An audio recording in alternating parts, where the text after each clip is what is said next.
Welcome to the Running Network Show. Join us each time as we explore the people, the places, and the events that shape our great sport. Well, hello, everyone.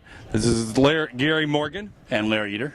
And we're here at Hayward Field, and we watched a fantastic track meet for the whole weekend, last 4 days, the U.S. Championships, and it was quite the meet. So what do you think was the biggest highlight, Larry? My biggest highlights, I think the women's 400-meter hurdles was a fantastic race with Lucinda Demas, Queen Harrison coming out of lane 1. I love the men's hurdles where we've got 3 guys under 48 seconds, and the young kid Joshua Anderson beat Rashawn Jackson, and then Angelo Taylor, the 2000-2008 gold medalist, was on the team as well. So you can't beat that. I like some of the old guy performances. You got Adam Nelson, 72 feet 5 inches, world leader or the second best throw in the world in the shot put. On that team, you've got him, Christian Cantwell, and Reese Hoffa, probably the best shot put team we've had in years. The other one was Derek Miles in the pole vault, yes, which, you know, the vault, quite frankly, was pretty short heights and that kind of a thing. But the big deal was the veteran won out. The old guy won again. We love Derek Miles, and that was great. On the women's side of the pole vault, Jen Sir made the team, Lacey Jansen, and it was Kylie Hudson who went 15-3. So an interesting team of vets and young vaulters. I love the 1500s. Kind of disappointed them in some ways too, but some screaming races. The women's race, Christian Worth took the lead from the very first step and led for about 350 meters. She got passed first of all by Morgan Usani, who's been running a brilliant season. Usani ran 4:03. Second person who passed her was our friend Jenny Simpson, who's the American record holder in the steeple. She didn't run the steeple. She gambled on the 1500 and made the team. And then the heartbreaking one was Shannon Rowberry, who's was a little short of fitness this year, went by Worth Thomas just at the finish line and nicked her by, 200ths of a second. It was very, very close. But Christian Worth made that race. On the men's side, they went out in 65-11, slower than the women, and made it really gave it to the kickers. You had some serious kickers in there. You had Bernard Legat, you had Andrew Wheating, you had David Torrance, who was leading. But the guy who had the most confidence and showed the most cojones was our friend Matthew Centrowitz Jr., who added the 5th 1500 title to his family's war chest. His dad won between 79 and 82. He ran a 52.25 last lap. Yes, kids, that's quick. Probably about a 1:53 last 800 meters. But he came by, and he won with style. Legat took second. Bernard's probably not going to run the 1500 in Daegu. In third was Leon Manzello, who ran on last 200, got out in lane 3, actually was in lane 4 for a while, and went right by Wheating.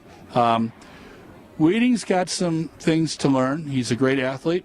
We'll see him for many years to come, but his first 2 professional races have been challenges. His 1500 early in the season at Oxy was good. The 800 here a couple weeks ago was less than pleasing, and this race here was a tough one. So let's see what he learns there. I think the women's 100-meter hurdles was just turned into a totally awesome race, and a lot of drama happened there. Lolo Jones did not make the final. I was in the press room when she came through, and was very emotional, very kind of upset because things have not been going good for her. But she will bounce back. She's a phenomenal hurdler. I think she'll come back for next year.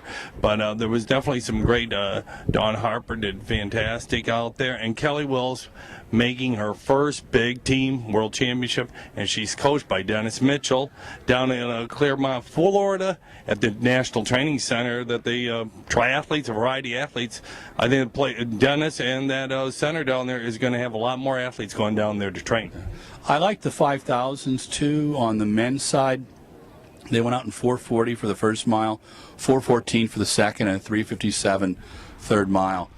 Chris Zielinski, with some help from a training partner, Matt Tegenkamp, took it off with 6 laps to go. Zielinski led over the last 4 and went 62, 61, 59, and then a big 54 last lap. It was a screamer, but it was the only way he was going to make the team, and he made his second team. Galen Rupp was third. Bernard Legat, of course, went by with about 50 meters to go. Got to the top of his form. He looks phenomenal. He looks phenomenal. He's, of all the distance runners out here, I think he's just the smoothest guy out here. Barely looks like he's working. Yeah. Molly Huddle, the American record holder, won her race with style and grace. You got to hand it to Amy Hastings and Angela Bizzari, and then the doublers, Jen Rhines and Desi Davila in the women's 5,000. Yep. It was an honest, tough race. Actually, the women's distance races were my favorites. I got a little annoyed in the men's 10,000 because it was like take a nap for 9K and then run a 152 last 800.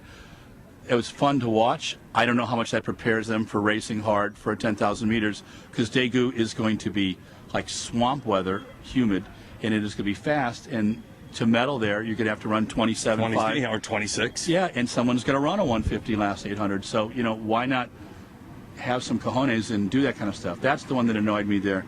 The 1500s like that, you have world champs.